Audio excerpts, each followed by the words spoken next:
In this video, I'm going to be planting up some Jerusalem artichokes. This is a job I've been dying to do for a couple of years, but I just literally cannot track down the Jerusalem artichokes to start with. And then this year I went to buy some online and they were really expensive. And I didn't even know how many I was going to get for like £12.99. It was like 3 tubers plus packaging posting, which is another like £5. And I thought, well, if any of those don't work, that's an awful lot of money. So I hunted around a bit more and I thought, well, why don't I just see if I can buy them in the supermarket? And of course, that wasn't an easy job either.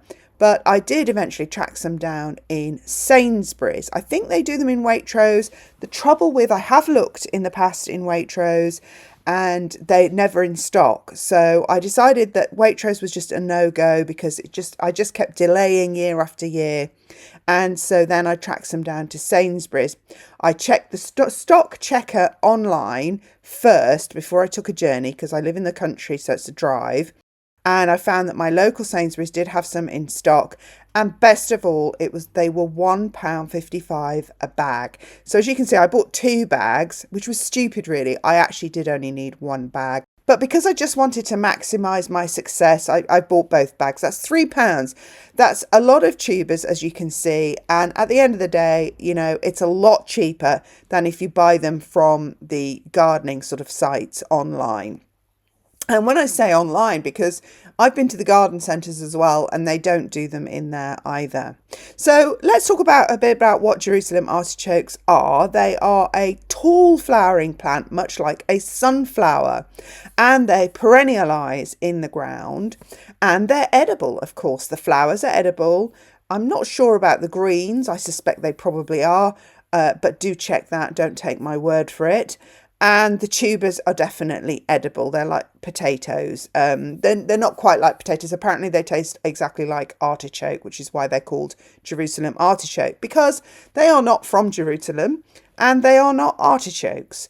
So, but they apparently taste like artichokes and the flowers look like sunflowers.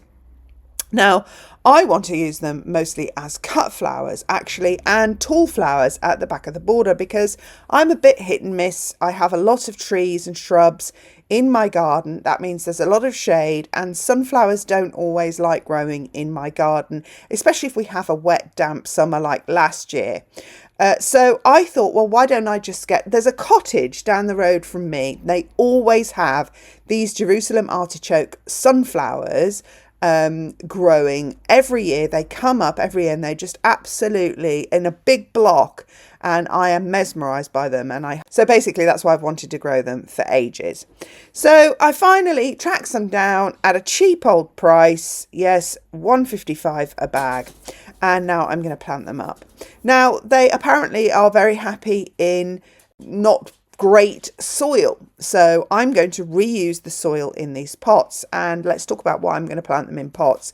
Well, I'm going to plant them in pots. One is just so that I have more control over them. I have pets running around in my garden, so for hygiene reasons and also because they dig everything up, I want to keep control over where these food products are growing in case I do decide to eat them.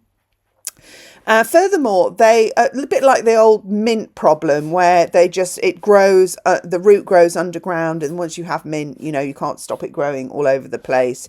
If you can hear a strange noise in the background, sorry, that is my dog. A piece of carrot has rolled under the sofa and he is now determined to sniff that out. So anyway, yes, so that's why I'm going to grow them in pots to see how well they grow, how big they grow.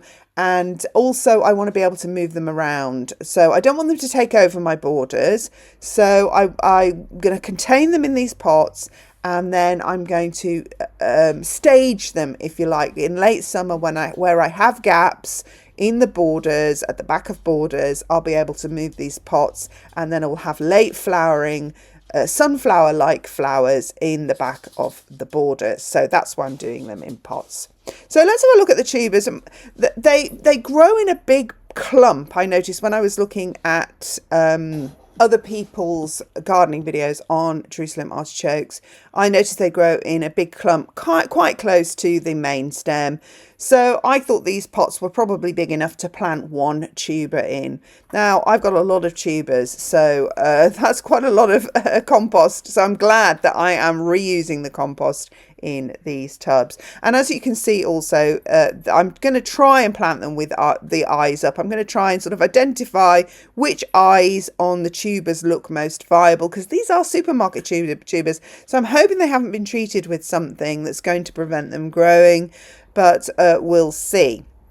So I'm going to plant them with the kind of the more viable looking eyes up and then just cover them. They need to be buried about 10 centimeters deep. That's, I think, about 6 inches.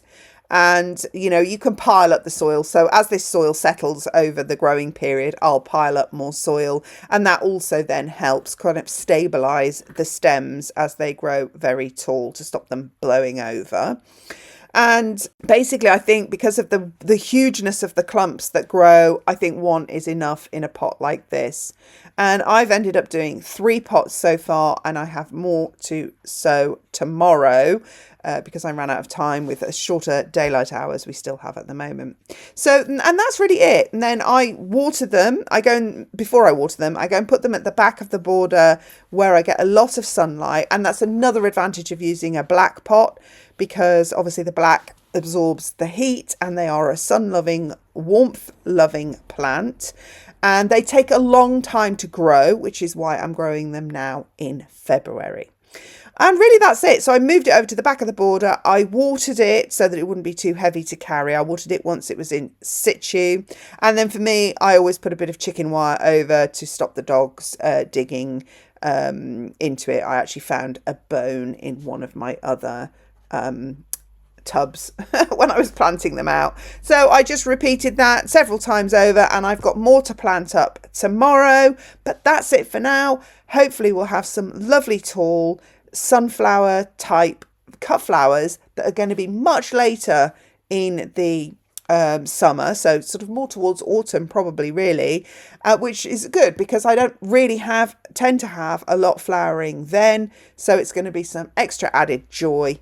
And the height, of course, is something I'm really going for as well. And the added bonus is you can eat it if you want. It's a very, very productive crop if it's grown correctly.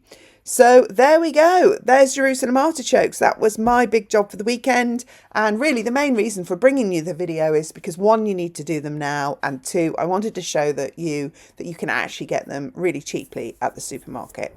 So if that helped and inspired you to do some growing, then good. Don't forget to subscribe. Don't forget to subscribe, like and share with anybody who you think might be interested. Also add your comments. Are you a seasoned Jerusalem artichoke grower or not? Let me know in the comments, and I'll see you again in my next video. Thanks for watching. Bye.